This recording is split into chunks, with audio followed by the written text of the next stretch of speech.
Ibigay mo ang ticket mo kay Amara Francesca. She is pregnant and she cannot handle the stress of an economy seat. Magpakumbaba ka naman kahit ngayon lang and think about our family's reputation. Ang mga salitang iyon ni Darius ay tila mga patalim na dumaan sa gitna ng dibdib ni Francesca, tila mas masakit pa kaysa sa bawat pala ng lupang tumabon sa kabaong ng kanyang ina kaninang umaga. Nakatayo siya sa gitna ng maingay at abalang terminal ng airport, suot pa rin ang kanyang itim na damit pamburol na nababalutan ng manipis na alikabok mula sa sementeryo. Ang lamig ng marmol na urn na hawak niya ang huling tahanan ng kanyang ina ay tila nanunuot sa kanyang mga palad, ngunit mas matindi ang ginaw na dulas ng katotohanang lumalabas sa bibig ng kanyang asawa. Darius, I paid for these business class tickets. Galing ito sa pinaghirapan ko. My mother just passed away and I am exhausted. Ang mahinang sagot ni Francesca, ang kanyang boses, ay tila isang kandilang paubos na ang mitya sa gitna ng malakas na hangin. Ang kanyang mga mata ay nanunuyo na sa dami ng luhang ibinuhos niya. Nitong mga nakaraang araw, ngunit ang pagod na nararamdaman niya ay hindi lamang pisikal. Ito ay ang pagod ng isang kaluluwang matagal nang nakaluhod sa altar ng sakripisyo. Don't be so dramatic, Francesca. Isang upuan lang yan. Amara needs to lie down. She's carrying the air of this family. Konting hiya naman sa mga tao rito sa airport, pinag-uusapan na tayo. Sabat ni Doña Isabel, ang kanyang biyanan, na nakatayo sa tabi ni Darius. Suot ang isang mamahaling seda, na tila ba hindi galing sa isang pamilyang baon na sa utang. Ang boses nito ay puno ng mapagpanggap na awtoridad, ang bawat kataga ay nilagyan ng lason, ng manipulasyon. You are a daughter-in-law of this family. Ang tungkulin mo ay sumunod at hindi gumawa ng eksena sa harap ng publiko. Isipin mo ang dangal ng mga pangalang dala mo. Tumingin si Francesca kay Amara, ang babaeng nakatayo sa likod ni Darius. Ang kanyang mga kamay ay dahan-dahang humahaplos sa kanyang tiyan na tila ba ito ay isang tropeyo ng tagumpay. Ngunit hindi ang tiyan ni Amara ang kumuha ng atensyon ni Francesca. Ang kanyang mga mata ay napako sa isang kumikinang na bagay sa daliri ng babae. Isang gintong singsing na may disenyong mariposa, ang paboritong singsing ng kanyang ina, na nawala sa loob ng ospital bago ito malagutan ng hininga. Ang hangin sa paligid ni Francesca ay tila nawala. Ang bawat ingay ng mga gulong ng maleta sa sahig, ang mga anunsyo sa speaker, at ang bulungan ng mga tao ay biglang naging malayo at tila isang mahabang tunog na walang kahulugan.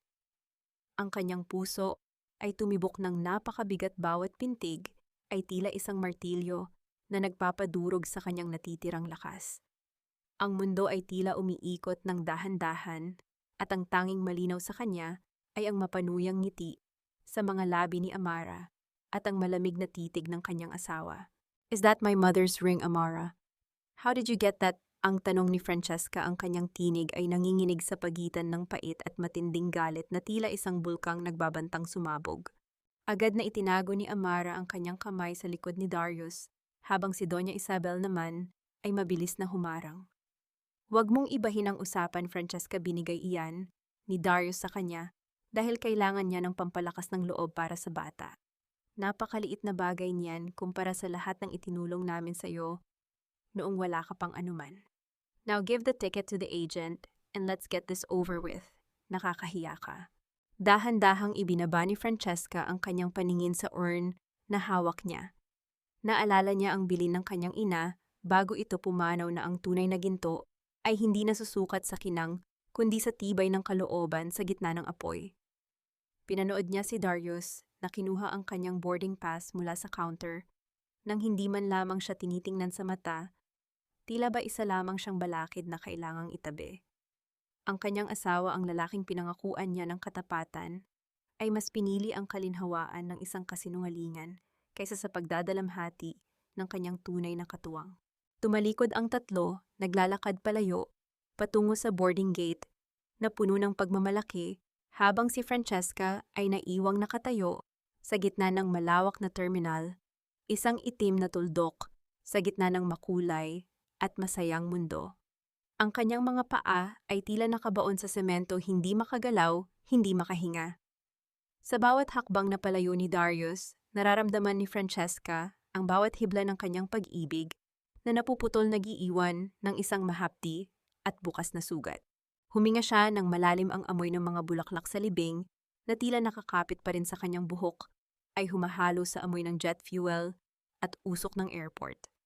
Tumingin siya sa kanyang paligid at napansin ang isang grupo ng mga tao na nakatingin sa kanya may mga cellphone na nakataas, tila kinukunan ng kanyang pagbagsak para sa panonood ng lahat. Nang dahan-dahan niyang ibaba ang kanyang mga kamay para ayusin ang kanyang bag doon lamang niya, napagtanto ang isang bagay na mas matindi pa sa pagkawala ng kanyang upuan. Ang maliit na zipper sa gilid ng kanyang bag ay bukas. Ang dokumentong naglalaman ng lahat ng ebidensya ng kanyang lihim na imperyo, ang tanging bagay na magliligtas sa kanya at magpapabagsak sa mga nang-api sa kanya, ay wala na doon.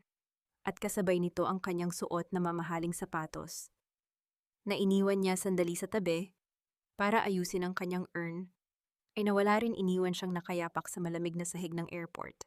Sino ang nagnakaw nito sa gitna ng kanyang pagkalunod sa sakit? Bakit tila ang bawat sulok ng airport na ito, na siya mismo ang nagmamay-ari, ay biglang naging isang bitag na nais siyang lamunin ng buo? Tumayo si Francesca ng tuwid kahit ang kanyang mga talampakan ay nanginginig sa lamig ng sahig. Ang kanyang mga mata na kanina ay puno ng luha ay biglang nagbago. May isang bagong liwanag na sumiklab doon, isang liwanag na hindi nanggagaling sa kagalakan, kundi sa apoy ng isang pusong wala nang natitira, kundi ang kanyang dangal. Ang katanungang paulit-ulit na umaalingaw-ngaw sa kanyang isipan ay hindi kung paano siya makakauwi, kundi kung hanggang saan ang kayang gawin ng mga taong ito para sirain siya. At higit sa lahat, sino ang aninong nakamasid sa kanya mula sa madidilim na sulok ng terminal naghihintay sa kanyang huling pagbagsak. Tingnan niyo mga kamarites. Ang abang asawa iniwan na sa ere, nakayapak pa sa gitna ng airport. Akala mo kung sinong santa iyon pala ay itinakwil na ng sariling asawa dahil sa sama ng ugali. Ang matinis at mapang-asar na boses ni Tia Juana ay umalingaw-ngaw sa paligid habang ang kanyang cellphone ay nakatutok sa mukha ni Francesca. Ang bawat salita nito ay tila mga talsik ng asido na sumusunog sa balat ni Francesca. Sa paligid niya ang mga tao na kanina ay nagmamadali patungo sa kanilang mga flight ay tumigil bumuo ng isang bilog ng pangungutya at itinaas ang kanilang mga camera. Ang bawat flash ay tila isang sampal at ang bawat bulungan ay tila isang tuka ng buitre na kumakain sa kanyang natitirang dignidad. Nakatayo si Francesca sa malamig at makintab na sahig ng Terminal 1. Ang kanyang mga daliri sa paa ay unti-unting namamanhid sa lamig ng semento. Kay lupit ng tadhana ang airport na ito, na binuo niya sa pamamagitan ng kanyang pawis, at talino ay naging entablado ng kanyang pinakamatinding kahihiyan. Hawak pa rin niya ang urn ng kanyang ina, yakap-yakap ito, nang mahigpit na tila ba ito ang tanging angkla niya sa gitna ng isang malakas na bagyo. Tia Juana, please, my mother just died. Respeto naman kahit kaunti, ang pakiusap ni Francesca, ang kanyang boses ay paos, at halos hindi marinig sa gitna ng ingay. Ngunit ang kanyang pakiusap ay tila naging mitsa pa para lalong mag-alab ang katuwaan ng matanda. Respeto, you don't deserve respect. Francesca, nabalitaan ko na ninakawan mo raw ang pamilya ni Darius bago ka umalis ng mansyon.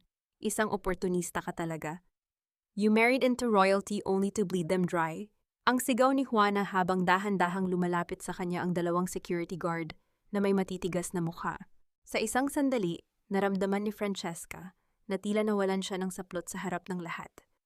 Ang kanyang itim na damit ay tila naging manipis na papel at ang kanyang lihim ay tila nakasulat sa bawat pader ng terminal. Ang pagod, gutom at pangungulila ay nagsama-sama upang gumawa ng isang matinding hilo na nagpabagsak sa kanyang mga tuhod. Ngunit bago pa tumama ang kanyang mga binti sa malamig na sahig, naramdaman niya ang isang magaspang, ngunit mainit na kamay na humawak sa kanyang siko. Si Yaya Loring iyon, ang matandang nanilbihan sa pamilya ni Darius ng 3 dekada. Sa gitna ng kaguluhan, ang matanda ay lumapit, hindi bitbit ang kamera o puot, kundi isang panyong may borda ng maliit na bulaklak at isang pares ng tsinelas na lumana. Isuot mo ito, Hija. Huwag mong hayaang lamunin ng lamig ang iyong mga paa. Tandaan mo, ang lupa ang nagbibigay ng lakas, hindi ang semento. Ang bulong ng matanda, isang boses ng katuwiran sa gitna ng kabaliwan. Sa isang simpleng galaw, iniabot ni Yaya Loring ang panyo upang ipunas sa pisngi ni Francesca na basang-basa na ng luha. Napatigil ang lahat. Nang lumapit ang isa sa mga security guard, Ang mukha nito ay puno ng pag-aalinlangan, ngunit kailangang sumunod sa utos. Ma'am, kailangan niyo pong sumama sa amin sa security office. May formal na reklamo si Doña Isabel laban sa inyo. Accusation of theft and illegal possession of family heirlooms. Ang bawat kataga ay tila isang hatol ng kamatayan. Ninakawan ang pamilya siya na nagbigay ng bawat sentimo niya upang isalba ang kanilang pangalan mula sa pagkakautang. Ang kabalintunaan ay tila isang malaking pader na humaharang sa kanyang hininga. Dahan-dahang tumayo si Francesca, tinanggap ang tsinelas ni Yaya Loring at itinuwid ang kanyang likod. Ang kanyang mga mata ay tumingin ng diretso kay Tia Juana na hanggang ngayon ay hindi pa rin itinitigil ang pag-record. Kunin niyo na ang lahat ng gusto niyo, i-broadcast niyo ang bawat luha ko. Pero tandaan niyo, ito ang katotohanan ay hindi nakukuha sa dami ng views o likes. It is written in the blood that was shed for this family. Ang matigas niyang sabi bago siya dahan-dahang naglakad kasunod ng mga guard. Habang binabagtas nila ang mahabang pasilyo patungo sa opisina, naramdaman ni Francesca ang pagyanig ng kanyang cellphone sa loob ng kanyang bulsa. Sa gitna ng kanyang takot, dahan-dahan niyang inilabas ang gadget. Isang mensahe ang bumungad sa kanya mula sa isang hindi kilalang numero. Hindi ito galing kay Darius at lalong hindi kay Mateo. The eagle has landed at Terminal 3. Your wings are broken but the sky is still yours. Look for the man with the silver pin. Sino ang nagpadala nito? Bakit tila may isang taong nakakaalam ng bawat galaw niya sa loob ng airport na ito? Bago pa niya maunawaan ang mensahe, isang malakas na boses ang umalingaw-ngaw mula sa dulo ng pasilyo, isang boses na nagpatigil sa tibok ng kanyang puso. Dalhin niyo siya sa loob, ako na ang bahala sa kanya. Iyon ang boses ni Mateo, ang taong pinagkatiwalaan niya ng kanyang buhay, ang taong tumawag sa kanya na ate sa loob ng 5 taon, ay nakatayo doon, hawak ang kanyang nawawalang valley, at may suot na unipormeng hindi pamilyar kay Francesca. Ang kanyang mukha ay walang emotion, tila isang estranghero na handang pumatay. Bakit nasa kanya ang valley? Bakit siya ang nag-uutos sa mga security? Ang tanong na ito ay tila isang malaking tinik na bumaon sa lalamunan ni Francesca, nag-iiwan sa kanya ng isang nakakabinging katahimikan. Ang bawat hakbang ni Mateo, palapit kay Francesca, ay tila tunog ng isang kampana sa libing mabigat, malamig at pinal. Tiningnan ni Francesca ang lalaking nasa harap niya. Ito ang parehong Mateo, na 5 taon na ang nakalilipas, ay nanginginig na lumapit sa kanya sa ulan, humihingi ng trabaho para matustusan ang pag-aaral ng kapatid. Ito ang Mateo na itinuring niyang pamilya ang tanging nakakaalam kung gaano kabigat ang bawat sakripisyo niya para sa pamilya ni Darius. Mateo, bakit? Ang tanong na ito ay halos isang bulong na lamang, isang hibla ng pag-asang pilit na kumakapit sa isang gumuguho ng tulay. Hindi sumagot si Mateo. Sa halip, dahan-dahan niyang iniabot ang valley, ang maliit na maletang naglalaman ng lahat ng sikreto ni Francesca. Sa hepe ng security. Ito po ang hinahanap ninyo, ang mga alahas at mahahalagang dokumento na ninakaw ni Francesca sa vault ni Doña Isabel bago siya umalis sa mansyon. Bilang legal na kinatawan ng mga Suarez, nandito ako para tiyakin na mababawi ang mga ito. Ang bawat salita ni Mateo ay tila isang malamig na saksak sa likod ni Francesca. Hindi siya makapaniwala sa naririnig. Ang valley na iyon ay hindi naglalaman ng alahas ni Isabel. Naroon ang kanyang birth certificate, ang huling sulat ng kanyang ina, at ang mga digital key ng kanyang sariling kumpanya. Ngunit sa harap ng batas, sa harap ng mga camera, ang salita ni Mateo ay tila naging katotohanan. How could you do this? Alam mong sa akin ang mga iyan, Mateo. You were there when I earned every centavo to buy those shares. Ang sigaw ni Francesca ay umalingaw-ngaw sa tahimik na pasilyo, ang kanyang mukha ay namumula na sa pagitan ng puot at matinding panghihinayang. Lumingon si Mateo sa kanya, at sa isang saglit nakita ni Francesca ang isang kislap ng dati nitong pagkatao. Isang bahid ng lungkot, ngunit mabilis din itong napalitan ng isang pader ng kawalan ng emosyon. Work is work, Ate Francesca. Masyado kang naging mabait, kaya nakalimutan mong sa mundong ito ang katapatan ay may presyo. At binayaran ako ng pamilya Suarez ng presyong hindi ko matatanggihan. Sa kabilang dulo ng pasilyo sa likod ng glass partition ng boarding gate, nakita ni Francesca si Doña Isabel at Darius. Ang matanda ay huminto sandali, dahan-dahang itinaas ang kanyang kamay upang ikaway ang kanyang suot na mamahaling abaniko, habang ang isang nakakalokong tawa ay tila gumuguhit sa mga labi nito. Si Darius naman ay hindi man lang lumingon, tila ba ang asawa niya ay isa lamang basura na kailangang itapon bago siya lumipad patungo sa bagong buhay kasama si Amara. Mag-enjoy ka sa kulungan, Francesca. Don't worry, padadalhan ka namin ng pagkain. Kung may matitira sa piging namin sa abroad, ang tila naririnig na bulong ni Isabel sa hangin. Naramdaman ni Francesca ang paghigpit ng hawak ng mga security guard sa kanyang mga braso. Ang urn ng kanyang ina ay tila lalong bumigat. Tila ba pati ang kanyang namayapang magulang ay nararamdaman ang bigat ng pagtataksil na ito.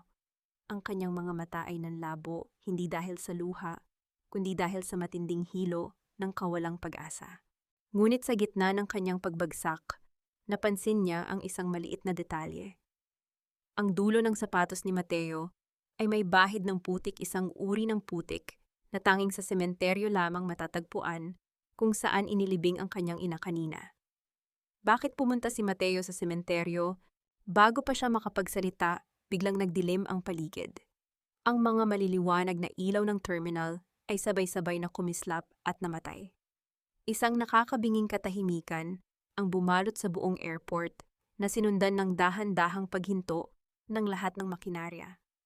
Ang tunog ng mga elevator, ang haging ng aircon, at ang ugong ng mga escalator ay naglaho ng sabay-sabay.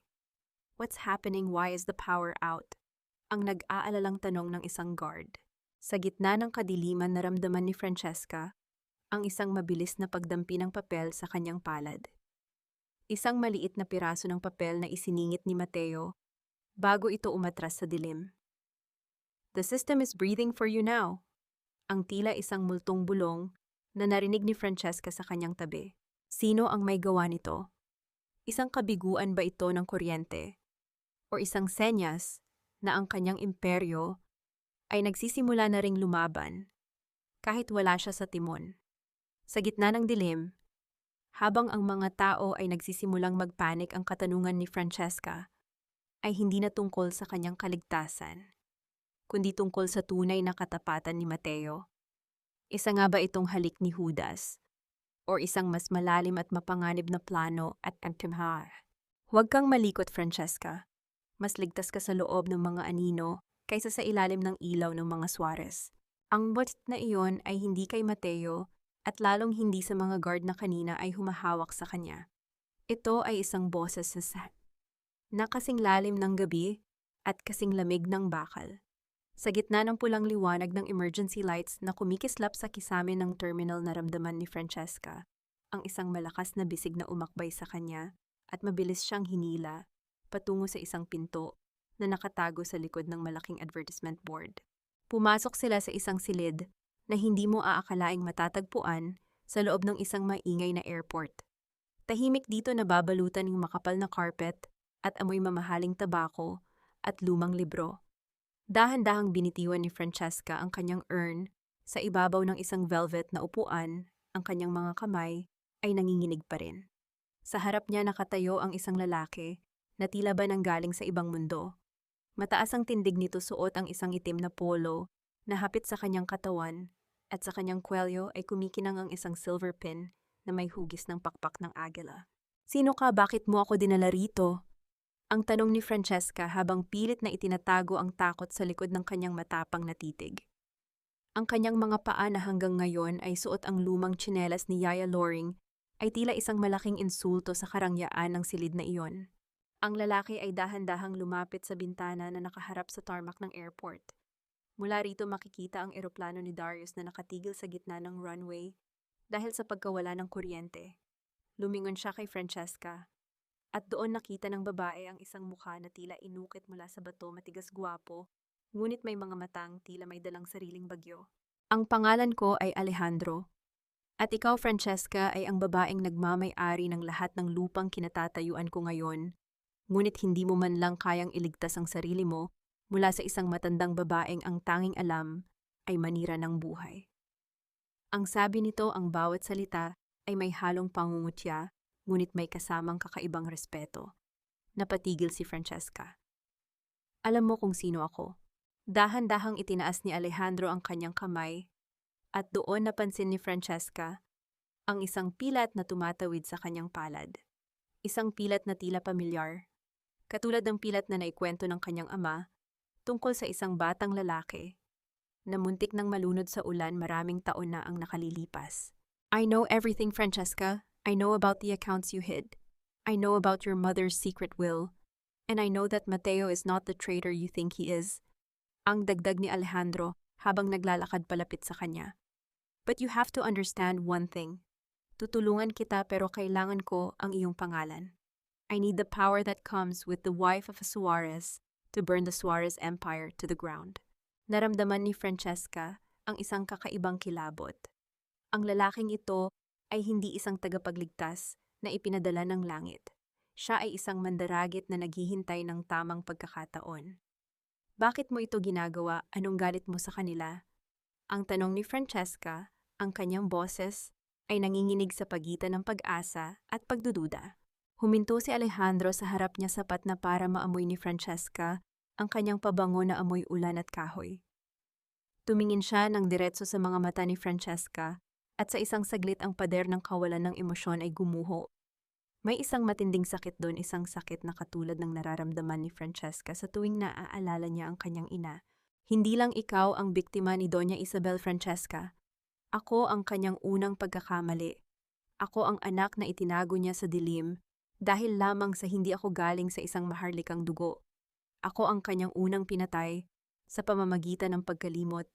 Ang bulong ni Alejandro, ang kanyang boses, ay tila isang sumpa na binitawan sa gitna ng katahimikan. Nanlaki ang mga mata ni Francesca. Ang lalaking nasa harap niya, ang makapangyarihang pinuno ng anunsyo sa airport, ay ang anak ni Doña Isabel, ang kapatid ni Darius na hindi kailanman binanggit. Sa sandaling iyon, isang malakas na katok ang narinig mula sa pinto. Ang boses ni Mateo ay narinig mula sa labas, puno ng kaba. Sir Alejandro, the power is coming back. They are demanding to see Francesca. Doña Isabel is calling the high command. Tumingin si Alejandro kay Francesca. Decision time, Francesca. Sasama ka ba sa akin sa dilim para hanapin ang hustisya o babalik ka sa liwanag para maging biktima muli? Bago pa makasagot si Francesca, napansin niya ang isang litrato sa lamesa ni Alejandro. Isang lumang litrato ng kanyang pamilya ni Darius, ni Isabel at ng kanyang biyenan na lalaki, ngunit ang mukha ni Isabel ay may malaking X na kulay pula. At sa tabi nito ang isang maliit na piraso ng papel na isiningit ni Mateo sa kanya kanina. Dahan-dahan niyang binuklat ang papel sa ilalim ng dim light. Ang nakasulat doon ay hindi isang babala.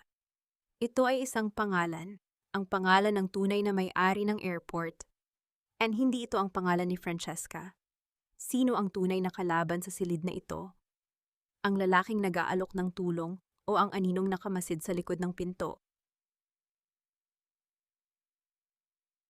Huwag mong kalimutan, Francesca, na kung hindi dahil sa amin malamang ay nabubulok ka pa rin sa hirap kasama ang iyong walang kwentang ina. Ang pagpasok mo sa pamilyang ito ay isang utang na hindi mo mababayaran kahit maging alipin ka pa habang buhay.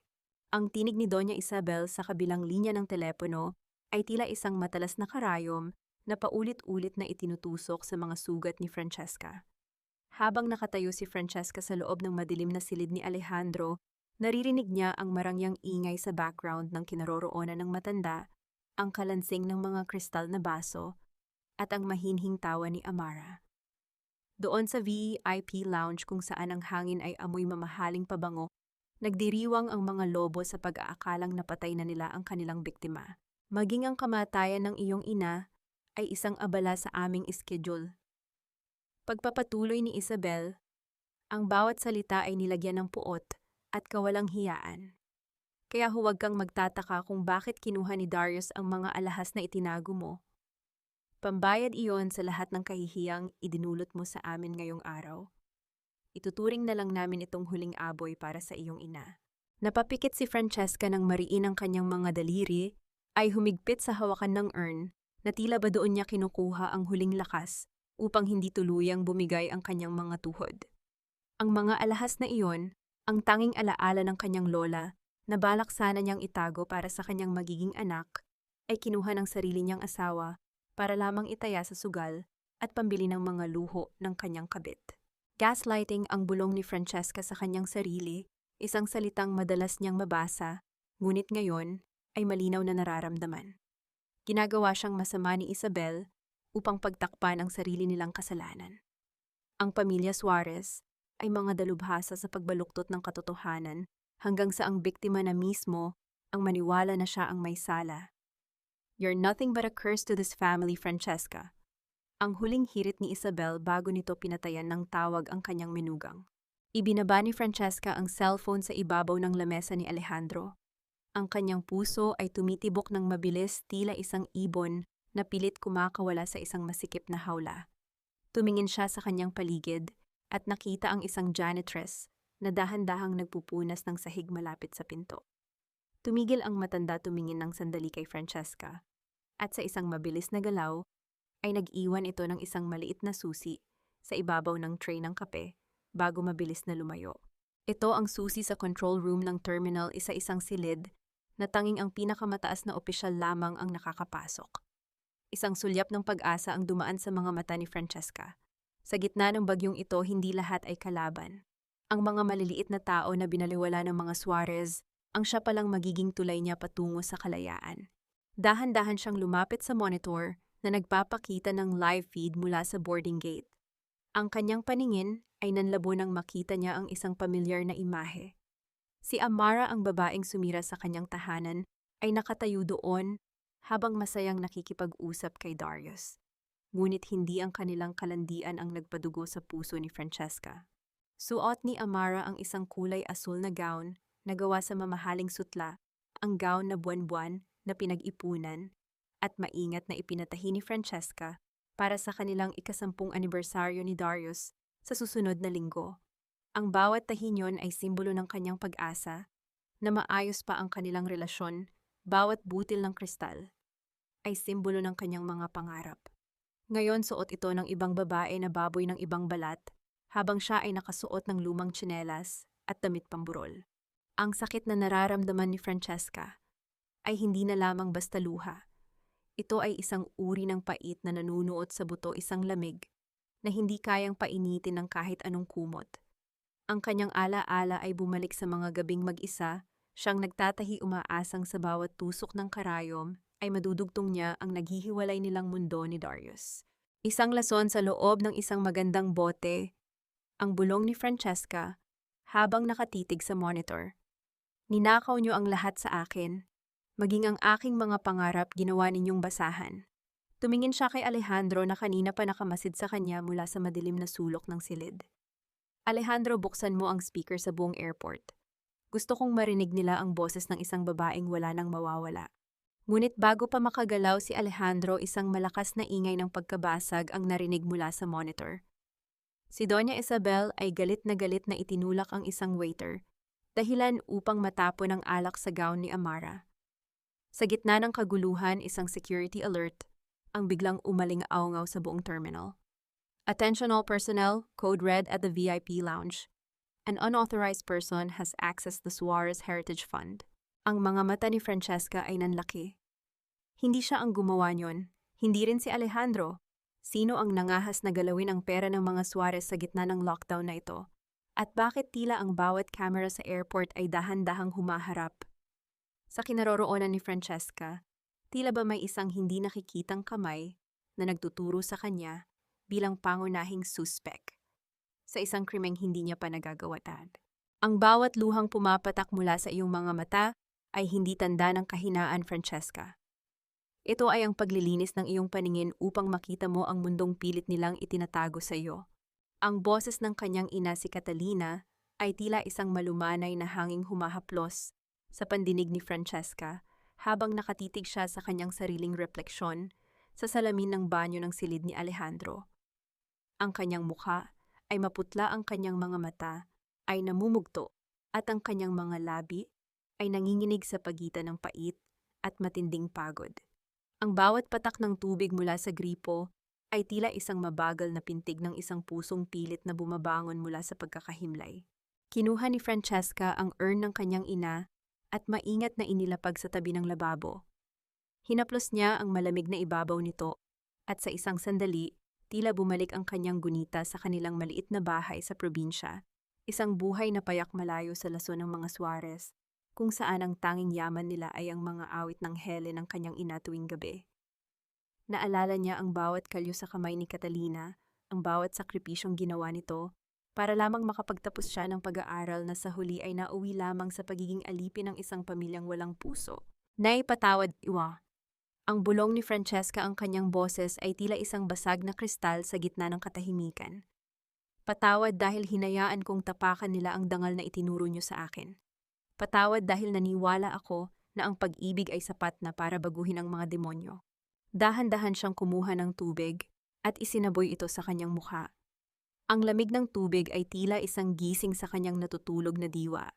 Sa bawat haplos ng tubig sa kanyang balat, naramdaman ni Francesca ang pagguho ng lumang Francesca, ang masunuri ng tahimik ang asawang laging nagpaparaya. Ang bawat hibla ng pagpapakumbaba ay dahan-dahang pinapalitan ng isang matigas at matibay na paninindigan. Hindi na siya iiyak dahil sa sakit. Iiyak siya dahil ito na ang huling beses na hahayaan niyang may humawak sa kanyang leeg. Lumabas si Francesca mula sa banyo at nakita si Alejandro na nakatayo malapit sa bintana, nakatingin sa malawak na tarmac, kung saan ang mga ilaw ng runway ay tila mga bituing nakahiga sa lupa. May kakaibang katahimikan kay Alejandro, isang katahimikan na hindi nakakatakot, kundi tila isang proteksyon. Tapos ka na bang magluksa? Ang tanong ni Alejandro nang hindi lumingon. Ang kanyang boses ay may bahid ng pagkilala sa bigat ng pinagdaraanan ni Francesca. Tapos na akong magluksa para sa kanila, Alejandro. Ang sagot ni Francesca, ang kanyang boses ay hindi na nanginginig. Ngayon maglulusa ako para sa sarili ko dahil ngayon ko lang nahanap ang tunay na Francesca. Lumapit si Alejandro sa kanya at iniabot ang isang maliit na krus na gawa sa pilak, ang huling regalo ng ina ni Francesca na matagal nang nawala sa mansyon ng mga Suarez. Nakita ito ni Mateo sa ilalim ng kama ni Darius. Itinago ito ni Amara para hindi mo makita. Ngayon ibinabalik ko ito sa iyo bilang simbolo ng iyong muling pagsilang. Hinalikan ni Francesca ang krus, ang kanyang puso ay tila nakahanap ng isang bagong lakas. Sa sandaling iyon, ang kanyang pananaw kay Alejandro ay nagbago. Hindi na lamang ito isang estranghero na may pansariling agenda. Siya ay isang salamin ng sarili niyang pait, isang katuwang sa gitna ng kadiliman. Bakit mo ito ginagawa? Ang tanong ni Francesca. Tumingin si Alejandro ng malalim sa kanyang mga mata. Dahil ang mga taong katulad ni na Isabel at Darius ay naniniwala na ang mundo ay sa kanila lang. Gusto kong ipakita sa kanila na ang mga aninong binaliwala nila ay ang siya ring hihila sa kanila pababa. Biglang nagbago ang kulay ng mga monitor sa loob ng silid. Ang anunsyo sa buong terminal ay umalingaw-ngaw, ngunit may kakaiba sa tono nito. Attention passengers of Flight PR-103 bound for San Francisco. Your boarding time has been rescheduled to an indefinite time due to a technical discrepancy in the passenger manifest. All passengers are requested to remain in the lounge. Isang mabilis na ngiti ang dumaan sa mga labi ni Alejandro. Ngunit ang katuwaan ay napalitan ng kaba nang bumukas ang pinto ng silid ng walang babala. Nakatayo doon si Mateo, pawis na pawis, at may hawak na isang tablet. Sir, ma'am, we have a problem, ang mabilis na sabi ni Mateo. Hindi lang manifest ang may problema. May isang anonymous account na nag-upload ng video ni Francesca sa labas ng airport kanina. It's going viral but not the way Tia Juana wanted it. Someone edited it to make it look like Francesca is trying to escape with corporate secrets. The police are on their way here to this exact room. Napatigil ang tibok ng puso ni Francesca. Ang kalayaang akala niya ay hawak na niya ay tila muling nanganib. Bakit kailangang maging ganito kalupit ang mundo sa mga pusong marunong lang magmahal? Ang tanong ni Francesca sa kanyang sarili, habang ang tunog ng papalapit na mga yabag ng sapatos ng mga pulis ay dahan-dahang naririnig sa pasilyo. Walang oras para mag-alinlangan, Francesca. Either you trust us or you rot in a cell they built for you. Ang boses ni Alejandro ay tila isang utos na nanggagaling sa kailaliman ng lupa matigas at walang puwang para sa pagtanggi. Sa kabilang panig ng makapal na pinto ng silid, Naririnig na ang mabibigat na yabag ng mga sapatos ng pulis, ang tunog ng kanilang mga radio na nagbibigay ng mga putol-putol na anunsyo, at ang malakas na pagkatok na tila ba gigibain ang huling depensa ni Francesca. Napatitig si Francesca kay Mateo. Ang lalaking ito na kanina lang ay mukhang katuwang ni Doña Isabel ay nakatayo sa harap niya ngayon hingal na hingal at mahigpit na hawak ang itim. Na valley ang valley na naglalaman ng kanyang buong pagkatao. Ang kanyang mga mata ay puno ng pagsusumamo, isang ekspresyong pamilyar kay Francesca noong mga panahong tinutulungan niya pa ito. Ate, please, I had to do it. Kailangan kong kunin ang valley bago pa ito tuluyang mabuksan ng mga tauhan ni Doña Isabel. I never betrayed you. I was just playing the part they wanted me to play. Ang mabilis na paliwanag ni Mateo, ang kanyang boses ay nanginginig sa takot at pagmamadali. Naramdaman ni Francesca ang isang matinding pagkalito. Sino ang dapat niyang paniwalaan, si Alejandro na may sariling agenda ng paghihiganti o si Mateo na minsan na siyang ipinahiya sa harap ng maraming tao? Ang kanyang puso ay tila isang ibon na nakakulong sa isang masikip na hawla, bawat pintig ay tila humihingi ng hangin. Bakit mo ito ibinibigay sa akin ngayon? Bakit hindi kanina pa? Ang tanong ni Francesca, ang kanyang boses ay puno ng pagduda habang ang kanyang mga daliri ay humihigpit sa krus na bigay ni Alejandro. Dahil kanina nakatutok sa iyo ang lahat ng kamera ni Tia Juana. If I gave it to you, then Doña Isabel would have seen it instantly. Ngayong naka-lockdown ang kuryente, ito lang ang pagkakataon natin, sagot ni Mateo, habang dahan-dahang inilalapag ang valley sa paanan ni Francesca. Sa sandaling iyon, ang tunog ng pagpihit ng doorknob ay umaling-awngaw sa silid. Ang mga pulis ay nagsisimula ng gumamit ng puwersa. Isang malakas na tunog ng kahoy na tumatama sa pader, ang narinig tanda na malapit na silang makapasok. Mabilis na lumapit si Alejandro kay Francesca at hinawakan siya sa balikat. Ang init ng kanyang palad ay tila nagbigay ng isang kislap ng katiyakan sa gitna ng kaguluhan. Mateo, lead her through the ventilation shaft to the maintenance corridor. Ako ang haharap sa kanila. I am the general manager here. They cannot arrest me without a direct order from the board. Tumingin si Francesca kay Alejandro. How about you, iwan kita rito? Ang anino ay hindi nawawala, Francesca. Nagtatago lang ito kapag masyadong maliwanag ang paligid. Go, Tat! Ang huling-hiling ni Alejandro bago niya dahan-dahang binitawan ang balikat ni Francesca. Sa gitna ng tensyon, isang maliit na sandali, ang naganap na tila huminto ang mundo. Tiningnan ni Francesca ang kanyang mga kamay. Ang isa ay hawak ang krus, ang isa ay nakakapit sa handle ng valley. Isang pirasong buhok ang humarang sa kanyang paningin, at dahan-dahan itong hinawi ni Mateo, isang galaw na puno ng pag-aalaga, na nagpaalala kay Francesca sa kanilang pinagsamahan. Isang simpleng haplos ng isang kaibigang nagkasala, ngunit nagnanais na bumawi. Dahan-dahan silang pumasok sa isang maliit na lagusan sa likod ng malaking bookshelf habang ang pinto ng silid ay tuluyang bumukas nang may malakas na tunog ng pagtama sa pader. Naririnig ni Francesca ang sigaw ng mga pulis at ang kalmadong ngunit matigas na boses ni Alejandro na sumasalubong sa kanila. Habang gumagapang sila sa madilim at maalikabok na lagusan, naramdaman ni Francesca ang paghigpit ng dibdib. May nakikinig ba sa kanila? Sa bawat paghinga ni Mateo, sa harap niya nararamdaman ni Francesca ang isang kakaibang paranoia. Paano kung ang valley na ito ay isa palang patibong? Paano kung sa loob nito ay wala na ang mga dokumento, kundi mga ebidensyang gawa-gawa lamang ni Doña Isabel? Biglang huminto si Mateo sa kanyang harapan. Ang katahimikan sa loob ng duct ay nabasag ng isang matinis at paulit-ulit na tunog ng alarm mula sa labas. Security breach in Sector 4 lockdown, all emergency exits.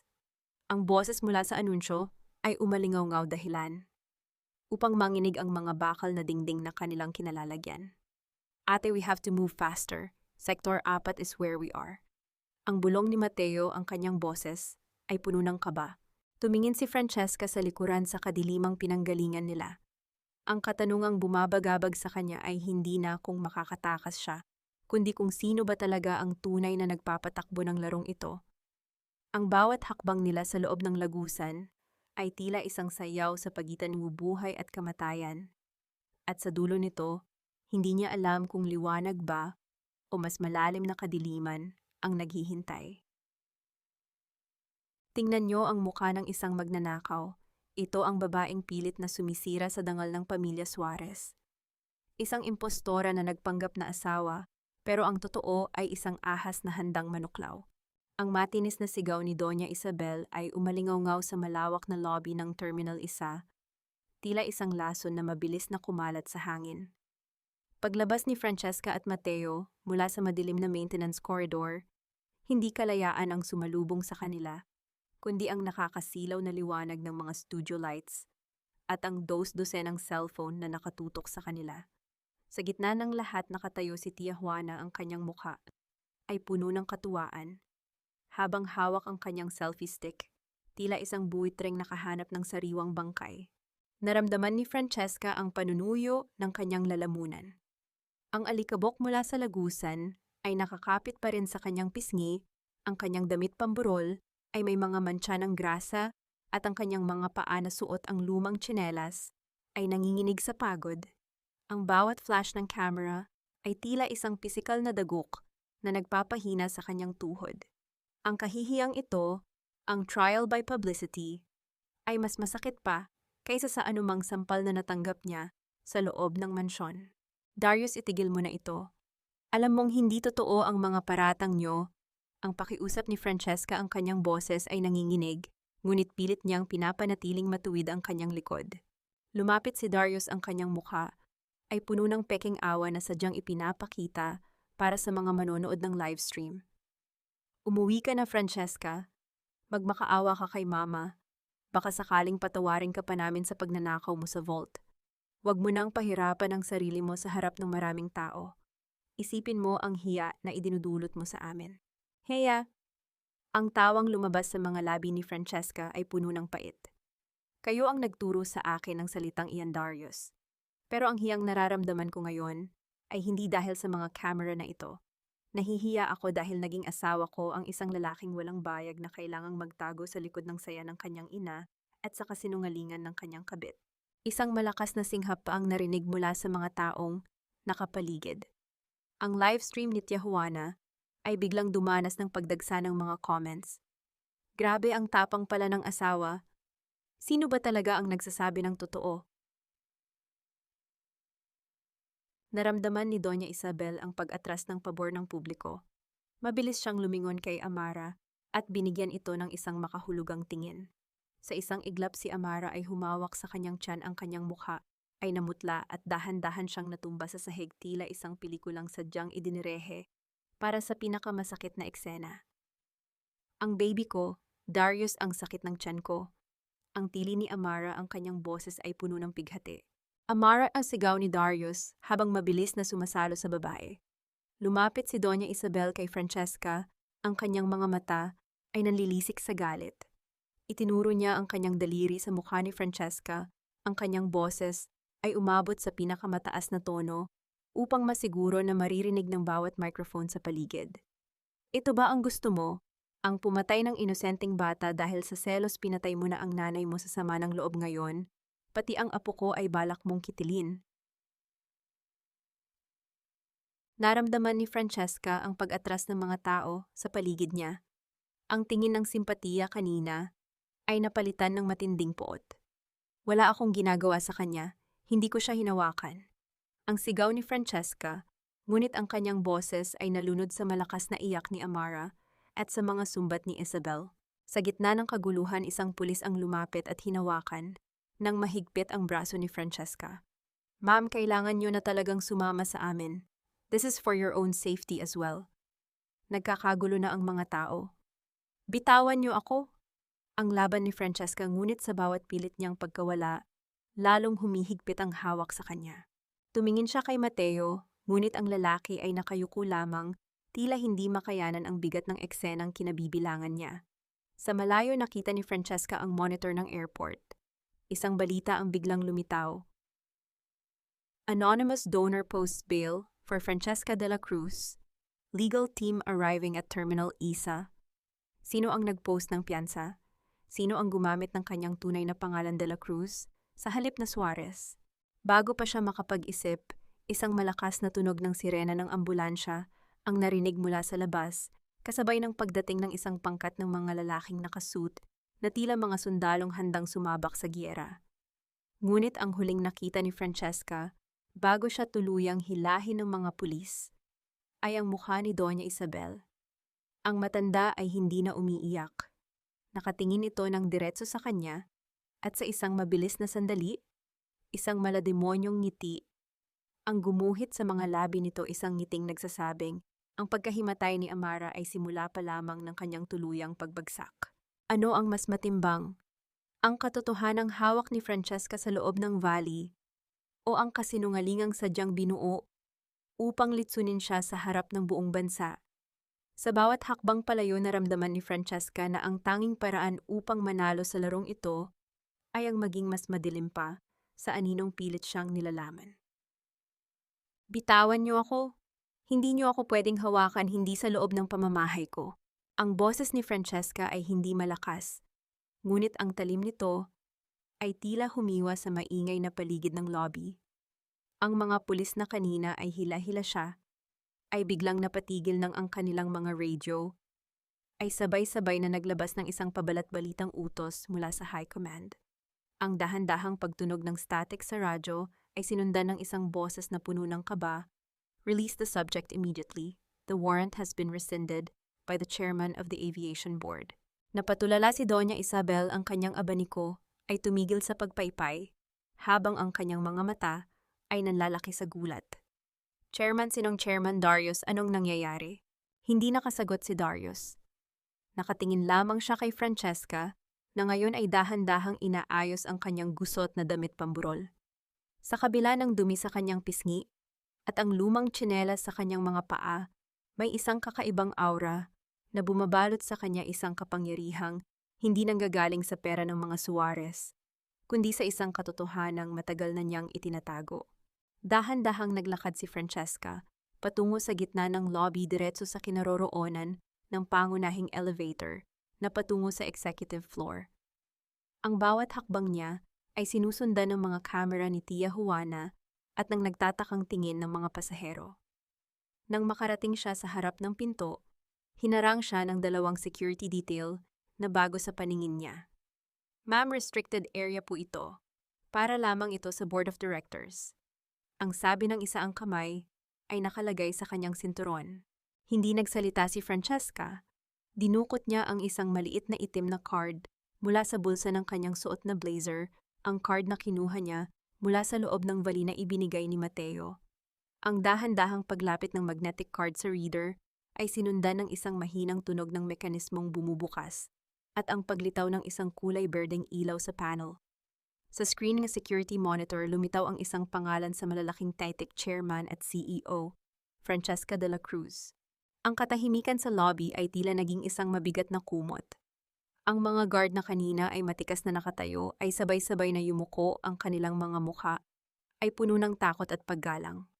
Good evening, Madam Chairman. Pasensya na po, hindi namin kayo agad nakilala. Lumingon si Francesca sa nagkakagulong pamilya Suarez. Nakita niya ang panginginig ng mga labi ni Doña Isabel at ang pamumutla ni Darius. Si Amara na kanina ay nagkukunwaring nahihimatay ay biglang napaayos ng tayo, ang kanyang mga mata ay puno ng matinding kalituhan. Darius, akala mo ba ay ikaw lang ang marunong magtago ng sikreto? Ang simula ni Francesca, ang kanyang boses ay umalingaw-ngaw sa buong terminal sa pamamagitan ng mga speaker na sadyang binuksan ni Alejandro mula sa control room. Ang airport na ito, ang bawat semento at bawat bakal na kinatatayuan niyo ngayon ay nakapangalan sa ina ko. At bilang kanyang nag-iisang tagapagmana, ako ang may-ari ng bawat hiningang nilalanghap niyo rito. Sinungaling, ang sigaw ni Doña Isabel, bagaman ang kanyang boses ay nanginginig na sa takot. Ninakaw mo ang posisyong iyan. Darius, gawin mo ang paraan, ngunit huli na. Sa isang mabilis na utos sa kanyang cellphone, na-activate ni Francesca ang financial lockdown protocol. Sa mga screen sa bawat tindahan at VIP lounge sa loob ng airport, lumitaw ang isang anunsyo. All accounts associated with Suarez Heritage Holdings are temporarily suspended. Anong ginawa mo? Ang sigaw ni Darius habang tinitingnan ang kanyang cellphone. My cards are declined pati ang ticket natin. Hindi nyo na kailangan ng cards, Darius. Dahil simula sa sandaling ito, wala na kayong access sa anumang yaman na galing sa pamilya ko. Ang malamig na sagot ni Francesca. Dahan-dahan niyang kinuha ang kanyang salamin mula sa bag at isinuot ito isang simpleng galaw na tila naghudyat ng kanyang tuluyang pagbabago mula sa isang biktima tungo sa isang alpha survivor. Lumapit siya sa PA system sa gilid ng elevator at hinawakan ng microphone. Ang kanyang boses na ngayon ay naririnig ng libu-libong tao sa loob ng airport ay kasing tibay ng bakal. This is Francesca de la Cruz, chairman of the board. I am ordering an immediate ground stop for flight PR-103. I hold nyo ang eroplano sa runway. Walang aalis hanggat hindi ko sinasabi. Tumingin siya kay Mateo na nakatayo sa malayo at isang tipid na tango ang ibinigay nito sa kanya. Ang planong binuo nila sa dilim ay nagsisimula ng magbunga sa ilalim ng liwanag. Ngunit sa gitna ng kanyang tagumpay, napansin ni Francesca ang isang bagay sa monitor. Ang eroplano ni Darius ay nagsisimula ng gumalaw patungo sa runway, tila binabalewala ang utos ng control tower. Isang boses mula sa kanyang earpiece ang narinig si Alejandro. Francesca, may problema. Ang piloto ng PR-103 ay nasa ilalim ng payroll ni Doña Isabel. Hindi siya hihinto. Sinusubukan nilang tumakas dala ang huling bilyon ng kumpanya. Ang kaba sa dibdib ni Francesca ay muling nagbalik. Ang kanyang tagumpay ay tila isang buhangin na dahan-dahang nalalaglag sa kanyang mga daliri. Alejandro, gawin mo ang lahat. Huwag mo silang hayaang lumipad. May isang paraan lang, Francesca. Ang sagot ni Alejandro, ang kanyang boses ay puno ng panganib. Pero kailangan mong i-authorize ang physical interception. It means haharangan natin sila gamit ang mga sasakyan sa runway. It's dangerous. Tumingin si Francesca sa malayo sa eroplanong unti-unting bumibilis, ang takbo sa gitna ng kadiliman.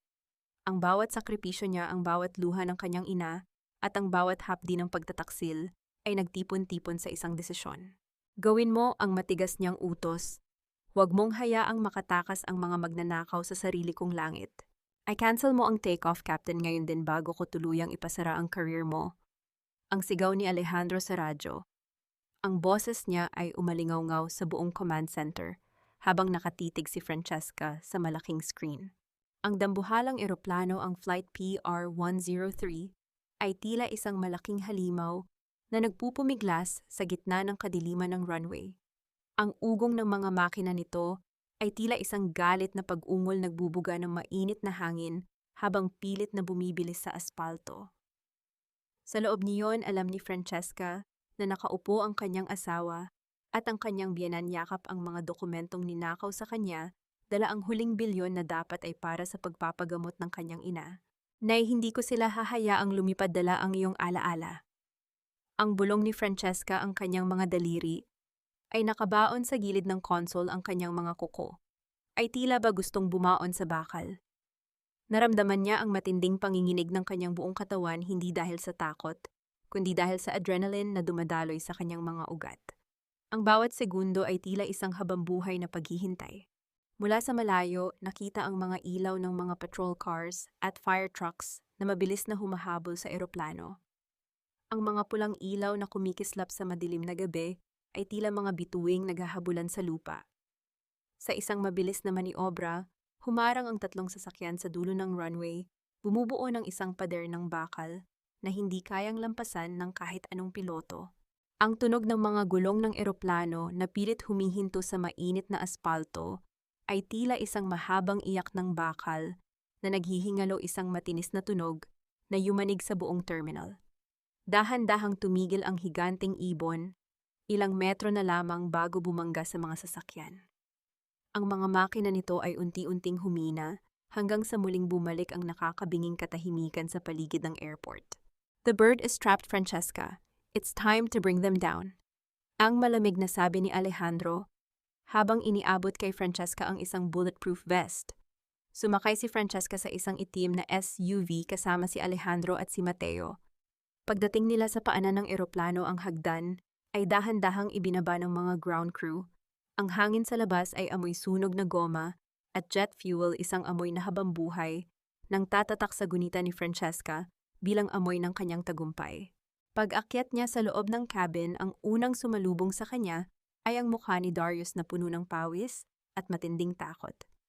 Francesca, let's talk about this. Mag-asawa tayo, remember. Pwede nating paghatian ng pera, please. Ang mabilis na pakiusap ni Darius ang kanyang boses ay nanginginig habang pilit na lumalapit sa kanya. Mag-asawa. Ang boses ni Francesca ay tila yelo na tumama sa mainit na balat.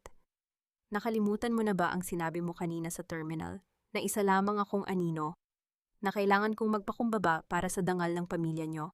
Dahan-dahang lumapit si Francesca kay Darius. Kinuha niya ang hawak nitong business class ticket, ang ticket na kanina lang ay ipinagdamot sa kanya. Tumingin siya ng diretso sa mga mata ng lalaking minahal niya ng 10 taon at sa isang mabilis na galaw, pinunit niya ang tiket sa harap ng mukha nito.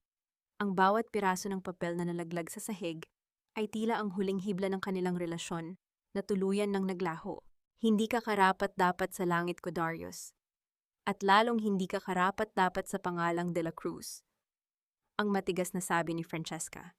Sa likod ni Darius si Doña Isabel ay pilit na nagtatago sa likod ng isang upuan. Ang kanyang mukha ay hindi na maipinta sa sobrang galit at hiya. You will pay for this, you peasant. We are the Suarezes. Hindi mo kami pwedeng ituring na parang mga kriminal.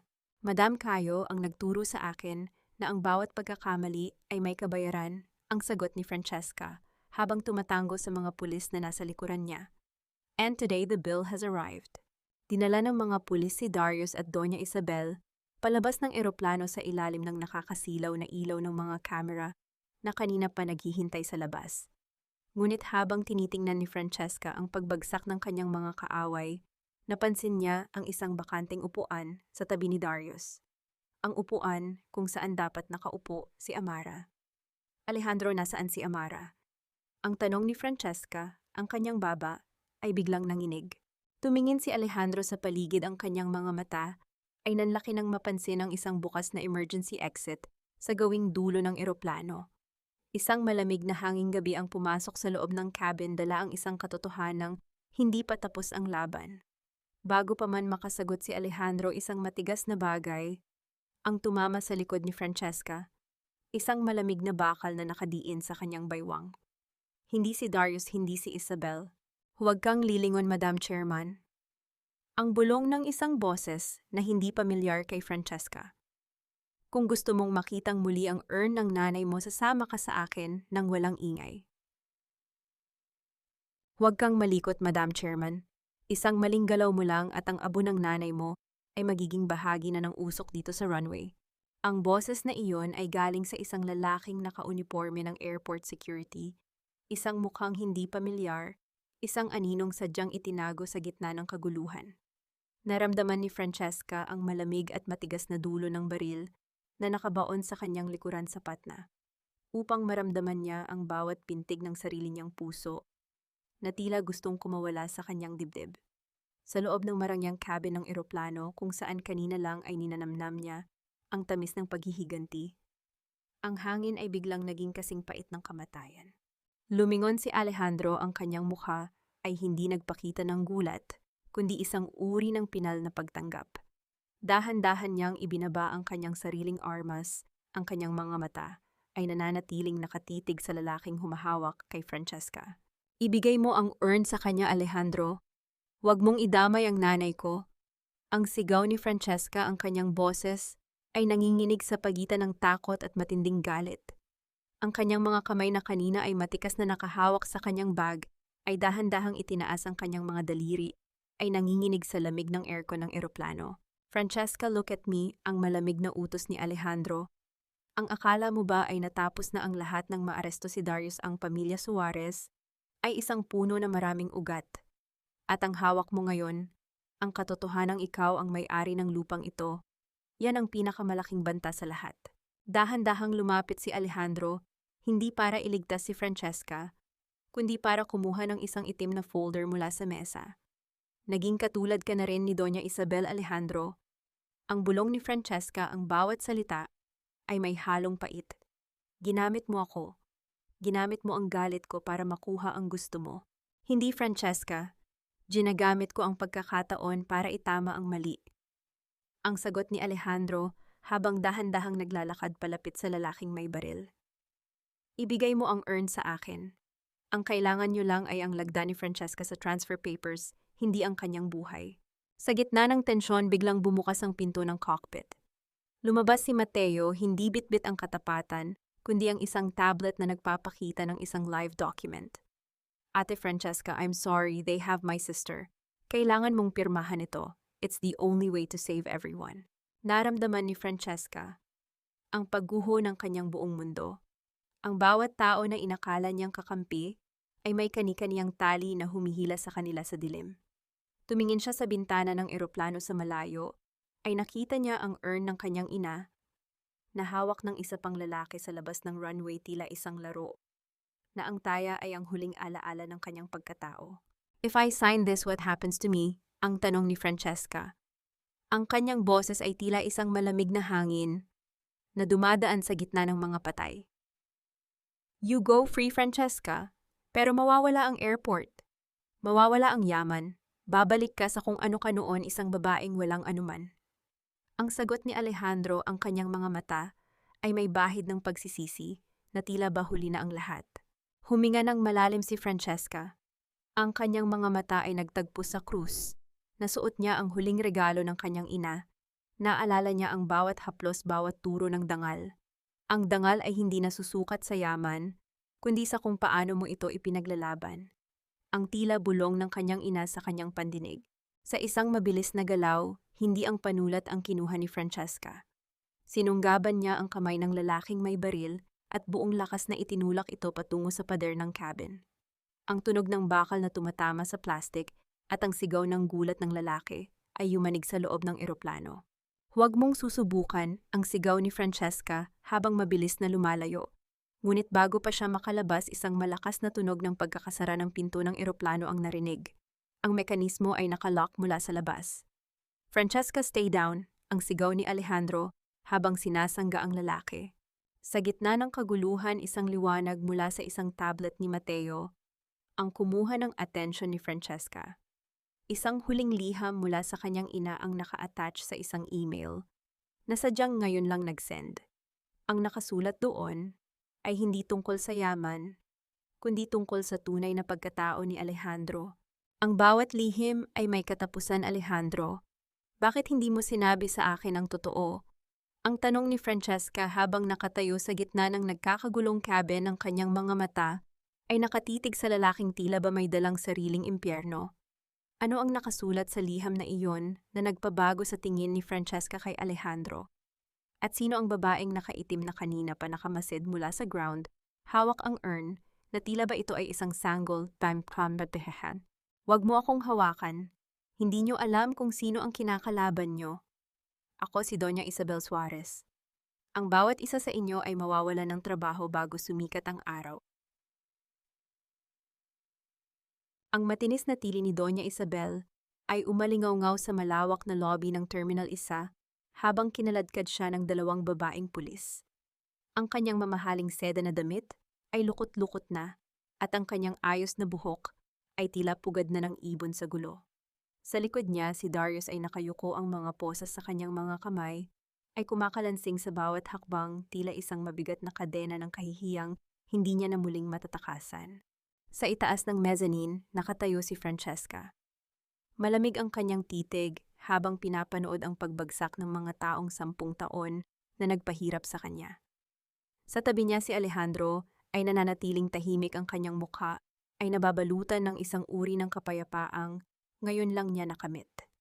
Ang baril at ang tensyon sa loob ng eroplano kanina ay naglaho na pinalitan ng isang katotohanang mas matalas pa sa anumang sandata.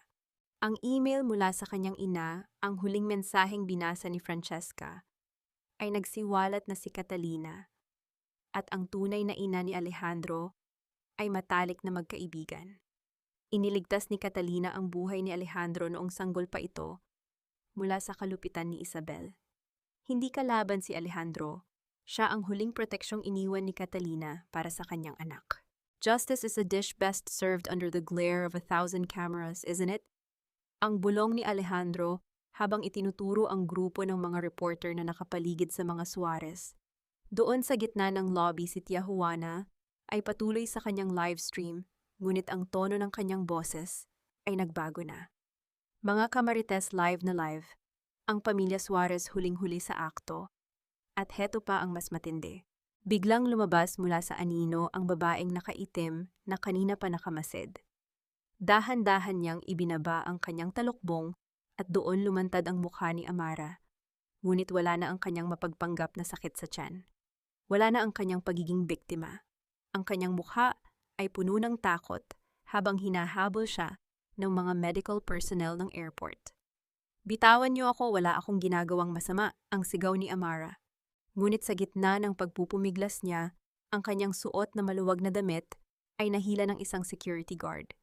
Isang malakas na tunog ng pagbagsak ng isang bagay na gawa sa foam at goma ang narinig sa sahig. Ang lahat ay napatigil. Ang tiyan ni Amara, ang simbolo ng tagapagmana ng mga Suarez, ay nakahiga sa malamig na semento rurok ng isang malaking scam na sadyang binuo para perahan si Darius. "You're not pregnant." Ang halos pabulong na tanong ni Darius, ang kanyang boses ay puno ng kawalang paniwala at matinding pait. "Pinakasalan kita. Iniwan ko si Francesca para sa isang foam." Ang tawanan ng mga tao sa paligid ay tila isang malakas na hampas ng alon na tuluyang nagpaguho sa natitirang hiya ng pamilya Suarez. Si Doña Isabel ay napaupo sa sahig, ang kanyang mga mata ay tulala habang pinapanood ang kanyang pangarap na apo na naging isang piraso ng basura sa harap ng publiko. Dahan-dahang bumaba si Francesca mula sa mezzanine. Ang bawat hakbang niya sa escalator ay tila isang pagmartsa ng isang reynang muling nakuha ang kanyang trono. Huminto siya sa harap ni Darius. Ang lalaking ito na kanina lang ay tila isang Diyos sa kanyang paningin ay isa na lamang abang nilalang na namamalimos ng awa. "Francesca, I'm sorry. Please patawarin mo ako. Nalinlang lang ako ni Amara. Mahal kita, Francesca. Balikan mo ako, please." Ang pagmamakaawa ni Darius habang sinusubukang abutin ang laylayan ng damit ni Francesca. Tumingin si Francesca sa kanyang kamay. Naroon pa rin ang kanyang singsing sa kasal, ang gintong nagpaalala sa kanya ng 10 taon ng pagtitiis. Dahan-dahan niyang hinugot ang singsing mula sa kanyang daliri. Ang bawat sentimetro ng pagkakabunot niyon ay tila isang paglaya ng kanyang kaluluwa mula sa isang madilim na bilangguan. Ang pag-ibig ay hindi isang utang na loob, Darius. At ang kapatawaran ay hindi ibinibigay sa mga taong ang tanging alam ay kumuha, ang matigas na sabi ni Francesca. Sa harap ng lahat, binitawan niya ang singsing. Ang tunog ng pagtama ng ginto sa semento ay tila isang huling tuldok sa kanilang kwento. Hindi niya ito inihulog sa kamay ni Darius. Inihulog niya ito sa pinakamalapit na basurahan sa gilid ng haligi. Lumingon siya kay Doña Isabel na ngayon ay tila isang matandang nawala sa katinuan. "Ang huling bilyon na tinangkan niyo ninyong itakas. Gagamitin ko iyon para itayo ang Catalina de la Cruz Foundation.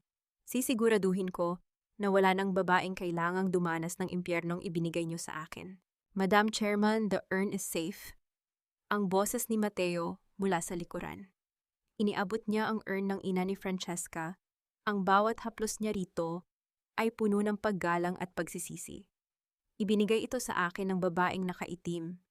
Siya ang dating tauhan ni Doña Isabel na nagnais ding maghiganti." Niyakap ni Francesca ang urn ng kanyang ina. Naramdaman niya ang init nito, tila ba bumubulong ang kanyang ina na tapos na ang laban. Ang pait sa kanyang lalamunan ay napalitan ng isang matamis na laya. "Alejandro" ang tawag ni Francesca habang nakatingin sa labas ng malaking salamin ng airport kung saan ang bukang liwayway ay dahan-dahang lumilitaw sa abot-tanaw. "Buksan mo ang lahat ng gate. Hayaan mong dumaloy ang hangin." Habang inilalabas ang mga Suarez mula sa terminal patungo sa naghihintay na police wagon, ang mga tao sa airport ay nagsimulang magpalakpakan. Ang anunsyo sa speaker ay muling umalingaw-ngaw, ngunit sa pagkakataong ito ay isang mensahe ng bagong simula. "Welcome to the New Manila International Airport, where every journey begins with dignity." Ngunit sa gitna ng kanyang tagumpay, isang huling tanong ang pumasok sa isipan ni Francesca. Habang tinitingnan niya ang isang hindi kilalang lalaki sa dulo ng terminal, nakatitig sa kanya ng may kakaibang ngiti. Sino ang lalaking iyon? At bakit tila ang bawat pagkapanalo niya ay bahagi lamang ng isang mas malaking plano na hindi pa niya lubos na nauunawaan. Ang bawat sinag ng araw na tumatama sa malalaking salamin ng Terminal 1 ay tila mga daliri ng liwanag na dahan-dahang humahaplos sa pagod na kaluluwa ni Francesca. Wala na ang ingay ng mga pulis, wala na ang matitinis na sigaw ni Doña Isabel, at wala na ang nakakasakal na presensya ni Darius. Ang tanging naririnig na lamang ay ang banayad na ugong ng mga aircon at ang malayo ngunit nakaka-inspire na tunog ng mga makinang naghahanda para sa paglipad. Nakatayo si Francesca sa gitna ng bagong Catalina Garden, isang maliit na paraiso sa loob ng airport complex na ipinatayo niya para sa alaala ng kanyang ina. Dito ang hangin ay hindi amoy jet fuel, kundi amoy ng mga sariwang sampagita at basang lupa. Hawak niya ang urn ni Catalina at sa unang pagkakataon sa loob ng 10 taon, naramdaman ni Francesca ang isang uri ng gaan na tila ba ang bawat bigat sa kanyang dibdib ay dahan-dahang tinutunaw ng umaga. Tapos, nanay, malaya na tayo. Ang bulong ni Francesca ang kanyang boses ay puno ng kapayapaang ngayon lang niya tunay na naramdaman. Madam Chairman, handa na po ang lahat para sa ribbon cutting ng Dangal ng Kababaihan Center sa kabilang wing. Ang mahinahong boses ni Mateo ang pumutol sa kanyang katahimikan. Lumingon si Francesca at nakita ang kanyang dating trolley. Hindi na ito ang Mateo na nanginginig sa takot o ang Mateo na nagpapanggap na taksil. Maayos ang kanyang suot at sa kanyang mga mata ay makikita ang isang bagong uri ng dedikasyon. Salamat Mateo at salamat sa lahat ng ginawa mo para iligtas ang Valley. Ang sabi ni Francesca, isang tapat na ngiti ang ibinigay niya sa lalaki. Yumuko si Mateo, ang kanyang mukha ay may bahid ng pagsisisi. Ate, I'm sorry sa lahat ng sakit na idinulot ng pagpapanggap ko. I don't deserve to stay here but thank you for giving me a second chance. Don't look back, Mateo. Ang huling kabanata ay tapos na. Isulat natin ang bago ng may katapatan. Ang sagot ni Francesca habang dahan-dahang tinatapik ang balikat nito. Sa di kalayuan nakasandal si Alejandro sa isang puno ng nara nakatingin sa kanila nang may kakaibang ekspresyon. Lumapit si Francesca sa kanya, ang bawat hakbang niya ay puno ng dignidad. Hindi na siya ang babaeng nakayapak sa terminal. Siya na ang reyna ng kanyang sariling kapalaran. Anong susunod, Francesca? Ngayong nasa iyo na ang lahat, ano ang balak mong gawin? Ang tanong ni Alejandro, ang kanyang boses ay tila isang hamon, ngunit may kasamang paghanga.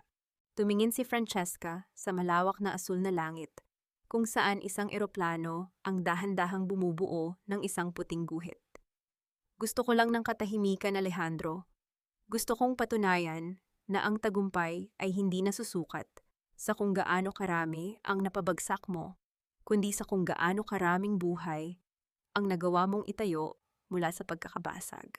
You are truly your mother's daughter. Ang bulong ni Alejandro. Habang dahan-dahang kinuha ang kamay ni Francesca at hinalikan ang likod nito, isang galaw ng respeto na mas matamis pa kaysa sa anumang salita ng pag-ibig. Sa sandaling iyon, isang kulay asul na mariposa ang biglang lumipad mula sa mga bulaklak at dahan-dahang dumapo sa ibabaw ng urn na hawak ni Francesca. Napatigil ang lahat. Ang bawat flap ng mga pakpak nito ay tila isang mensahe mula sa kabilang mundo. Naramdaman ni Francesca ang isang mainit na bugso ng hangin na humaplos sa kanyang pisngi, tila isang huling halik mula kay Catalina. Ang ganda ang pabulong na sabi ni Mateo, ngunit bago pa sila tuluyang umalis sa hardin, napansin ni Francesca ang isang pamilyar na anino. Sa dulo ng terminal lobby, ang hindi kilalang lalaki na nakita niya kanina. Sa pagkakataong ito, lumapit ang lalaki at iniabot ang isang maliit na sobre. Isang regalo mula sa mga taong naniwala sa iyo noong ikaw pa ay isang anino lang, Madam Chairman. Huwag mong kakalimutan na ang langit ay walang hangganan. Nang buksan ni Francesca ang sobre, wala itong lamang pera o dokumento. Isang pirasong balahibo lamang ng agila ang naroon at isang maikling nota sa sulat kamay ng kanyang ina na tila itinago ng tadhana. Lumipad ka, anak, dahil ang lupang pinagmulan mo ay ang siyang magbibigay sa iyo ng lakas para maabot ang mga bituin. Huminga ng malalim si Francesca. Tumingin siya sa kanyang paligid sa airport na ngayon ay simbolo na ng pag-asa, sa mga katuwang na nanatili sa kanyang tabi at sa sarili niyang mga kamay na hindi na nanginginig. Ang bawat sugat ay naging pilat ng karangalan at ang bawat luha ay naging pataba sa kanyang bagong buhay. Dahan-dahan siyang naglakad patungo sa entrance ng terminal. Ang bawat hakbang ay may kasamang tunog ng sapatos na tapat sa sahig, isang ritmo ng isang babaeng hindi na muling lilingon sa dilim. Ang kwento ni Francesca de la Cruz ay hindi nagtapos sa paghihiganti. Ito ay nagsimula sa pagtuklas na ang tunay na kapangyarihan ay ang kakayahang buuin muli ang sarili sa gitna ng guho. Ang liwanag ng bukang liwayway ay tuluyan ng bumalot sa buong Manila International Airport, nagbibigay ng isang ginintuang pangako sa bawat pasaherong darating at aalis. At sa gitna ng lahat ng iyon, si Francesca ay nananatiling nakatayo nakatingin sa malayo, handa na para sa kanyang pinakamataas na paglipad. Ang tagumpay ba ay kasing tamis ng inaasahan ko? O ito ay isa lamang masarap na lason na dahan-dahang pumapatay sa alaala ng kung sino ako noon? Ang tanong na iyon ay umalingaw-ngaw sa isipan ni Francesca habang nakatitig siya sa malawak at modernong opisina na dati ay pinamumunuan ni Darius. Ngayon ang bawat gamit sa silid mula sa mahogany desk hanggang sa mga mamahaling painting ay tila nagbago ng anyo. Wala na ang amoy ng pananakit at takot. Pinalitan ito ng amoy ng sariwang kape at ang pag-asa ng isang bagong simula. Ang katahimikan sa loob ng silid ay hindi na nakakabingi kundi isang uri ng kapayapaang pinaghirapan niya sa loob ng 10 taon. Dahan-dahang lumapit si Francesca sa bintana, ang kanyang mga daliri ay humahaplos sa malamig na salamin. Sa ibaba nakikita niya ang patuloy na pagdating at pag-alis ng mga tao sa terminal. Ang bawat isa sa kanila ay may dalang sariling kwento, sariling pangarap at sariling mga aninong pilit nilang tinatakasan. Madam Chairman, narito po ang mga dokumento para sa tuluyang pagsekwester sa mga ari-arian ng mga Suarez. Ang mahinahong boses ni Alejandro mula sa likuran. Lumingon si Francesca. Nakita niya ang isang folder na kulay itim na inilapag ni Alejandro sa kanyang mesa. Ito na ang huling pako sa kabaong ng kapangyarihan ni na Doña Isabel. Ang mansyon, ang mga lupain, at ang bawat negosyong ninakaw nila sa iba ay babalik na sa tunay na nangangailangan sa pamamagitan ng kanyang foundation. Salamat Alejandro, pero may isang bagay pa akong kailangang gawin bago ko pirmahan ang mga ito. Ang sabi ni Francesca, ang kanyang boses ay puno ng pinal na desisyon. Makalipas ang 1 oras, matatagpuan ni Francesca ang sarili sa loob ng isang madilim at masikip na visitation room sa loob ng city jail. Sa likod ng makapal na plexiglass nakaupo si Darius. Wala na ang kanyang mamahaling suit. Wala na ang kanyang mapagmataas na tindig. Nakasuot siya ng kulay orange na uniforme, ang kanyang buhok ay gulo-gulo at ang kanyang mga mata ay puno ng matinding pagsisisi na tila bahuli na ang lahat. Francesca, thank you for coming. Akala ko ay hindi mo na ako kailanman kakausapin. Ang pabulong na sabi ni Darius, ang kanyang boses ay nanginginig sa likod ng intercom. Hindi ako naparito para kausapin ka bilang asawa, Darius. Ang matigas na sagot ni Francesca. Naparito ako para ibalik sa iyo ang huling bagay na nag-uugnay sa atin. Inilabas ni Francesca ang isang lumang sobre mula sa kanyang bag. Sa loob niyon ay ang mga resibo ng bawat sentimong ginastos ng kanyang ina para sa edukasyon ni Darius. Noong ito ay nagsisimula pa lamang, mga dokumentong itinago ni Catalina sa loob ng maraming taon. Ang akala mo ay iniligtas niyo ako mula sa hirap. Pero ang totoo, ang nanay ko ang tumustos sa pamilya niyo bago pa man tayo ikasal. Ang utang na loob na paulit-ulit ninyong isinumbat sa akin. Kayo ang may sala niyon, Darius. Kayo ang may utang sa amin. Ang bawat salita ni Francesca ay tila isang latay ng katotohanan sa mukha ng lalaki. Napayuko si Darius, ang kanyang mga balikat ay nanginginig sa paghagulgol. Patawarin mo ako, Francesca. Naging bulag ako sa pera ni Mama. Naging mahina ako. Ang kapatawaran ay hindi isang dokumentong pinapirmahan, Darius. Ito ay isang mahabang paglalakbay. At sa paglalakbay na iyon, hindi mo na ako makakasama. Ang huling sabi ni Francesca, bago siya tumayo at dahan-dahang naglakad palayo, iniwan ang lalaking naging bahagi ng kanyang madilim na nakaraan. Paglabas niya ng bilangguan, sinalubong siya ng sariwang hangin at ang dahan-dahang paglubog ng araw na nagbibigay ng kulay kahel na liwanag sa paligid. Nakatayo sa tabi ng kotse si Alejandro, tila isang aninong laging handang sumalo sa kanya. How was it, Ang tanong ni Alejandro, ang kanyang boses ay puno ng pag-aalala. I feel light, Alejandro. Tila ba ang bawat kadena na nakatali sa paanan ko ay tuluyan ng naputol, ang sagot ni Francesca habang dahan-dahang sumasandal sa balikat ng lalaki. Isang simpleng sandali ng pagkakaibigan o marahil ay simula ng isang bagay na mas malalim, ngunit ang mahalaga ay ang init na nararamdaman niya sa gitna ng lamig ng gabi. Dahan-dahan silang nagmaneho pabalik sa airport. Sa gitna ng biyahe, nakatanggap si Francesca ng isang tawag mula kay Mateo. Ate Francesca, ang lalaking nagbigay ng sobre kanina. Nakilala na namin siya. He was your father's legal counsel before he disappeared. May iniwan siyang vault key sa terminal lockers. Ang sabi niya, ito raw ang tunay na Fung Huang na dapat mong makuha. Napatitig si Francesca sa malayo. Ang kanyang kwento ay tila isang aklat na akala niya ay tapos na, ngunit may isang bagong kabanata pa palang nagbubukas. Ang Fung Huang, ang Phoenix. Sino ba talaga ang kanyang ama? At anong uri ng pamana ang naghihintay sa kanya sa loob ng vault na iyon? Huminga ng malalim si Francesca. Hindi na siya natatakot sa kung anong misteryo ang naghihintay. Dahil ngayon alam na niya ang kanyang tunay na halaga. At sa bawat paglipad ng isang eroplano sa langit, nararamdaman niya ang pag-angat ng kanyang sariling diwa. Isang babaeng mula sa abo ay muling nabuo, mas matibay, mas matapang, at handa ng magmahal muli sa sariling paraan. Ang bawat paglubog ng araw sa Manila International Airport ay tila isang dambuhalang pinturang ginto na ipinapahid sa langit, isang paalala na ang bawat pagtatapos ay may dalang pangako ng isang bagong simula. Sa loob ng isang taon, mula nang gumuho ang imperyo ng mga Suarez, ang terminal na ito ay hindi na lamang naging isang lugar ng pag-alis at pagdating. Ito ay naging simbolo ng pagbangon, isang buhay na monumento para sa isang babaeng nagmula sa abo. Nakatayo si Francesca sa balkonahe ng kanyang bagong opisina, ang kanyang buhok ay banayad na nilalaro ng hanging gabi. Wala na ang itim na damit pamburol. Suot niya ngayon ay isang asul na terno na tila kulay ng dagat sa ilalim ng liwanag. Sa kanyang leeg kumikinang ang krus na pilak ng kanyang ina, at sa kanyang kanang kamay, hawak niya ang isang maliit na susi, ang susi ng vault na iniwan ng kanyang ama. Dahan-dahan siyang pumasok sa loob at binuksan ang maliit na vault sa tabi ng kanyang mesa.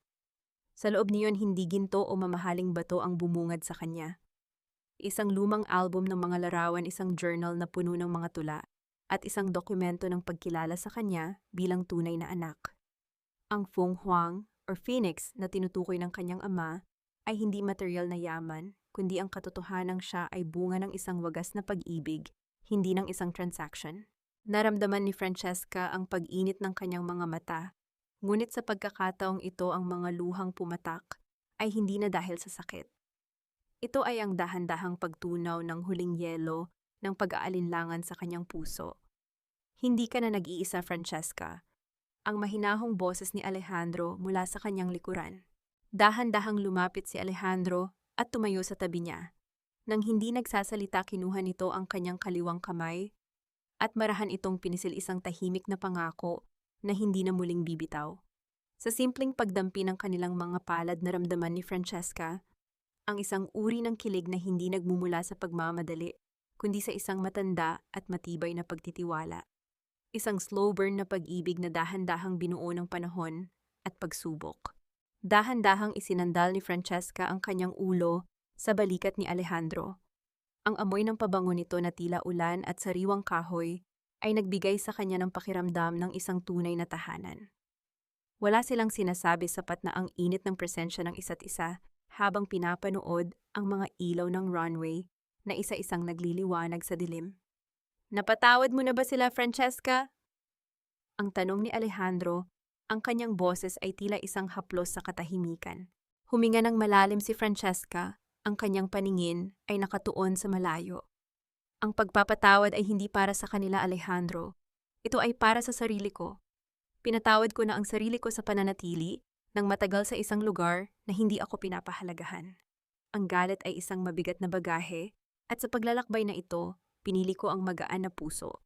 Sa kabilang dulo ng lungsod, alam ni Francesca na si Darius at Doña Isabel ay patuloy na nagbabayad sa loob ng malamig na rehas, malayo sa karangyaan at serye ng kasinungalingan na kanilang binuo. Ngunit para kay Francesca, sila ay mga anino na lamang ng nakaraan mga multo na wala ng kapangyarihang saktan siya. Paano ang bukas?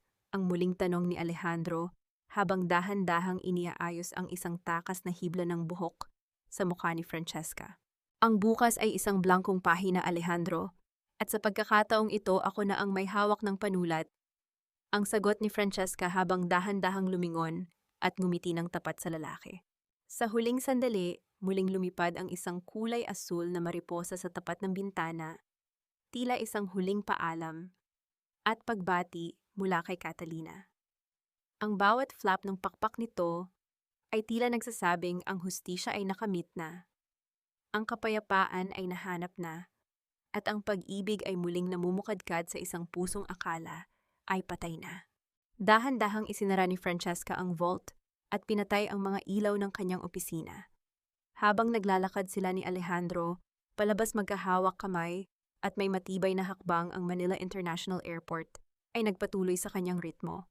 Dahil sa dulo ng bawat mahaba at masakit na paglalakbay, laging may isang tahanang naghihintay, isang tahanang binuo ng dangal katotohanan at isang pag-ibig na handang maghintay hanggang sa muling pagsikat ng araw. Ang bawat paglipad ay hindi lamang tungkol sa pag-abot sa ating destinasyon, kundi sa tapang na iwanan ang mga bagaheng hindi na natin dapat pang bitbitin.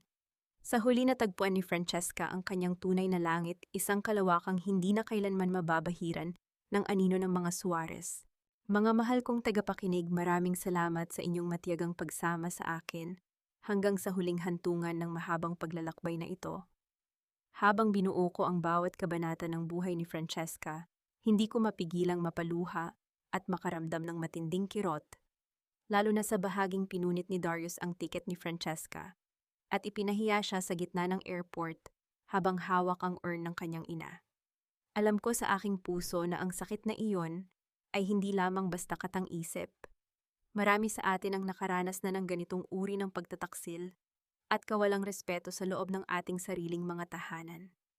Ang kwentong ito ay hinubog mula sa mga tunay na luha at sinamnyem ng buhay alay sa bawat babaeng naging anino dahil sa maling pag-ibig ngunit piniling maging sariling liwanag. Kung kayo po ang nasa kalagayan ni Francesca, pipiliin niyo rin bang patawarin ang inyong sarili kaysa magpalamon sa galit?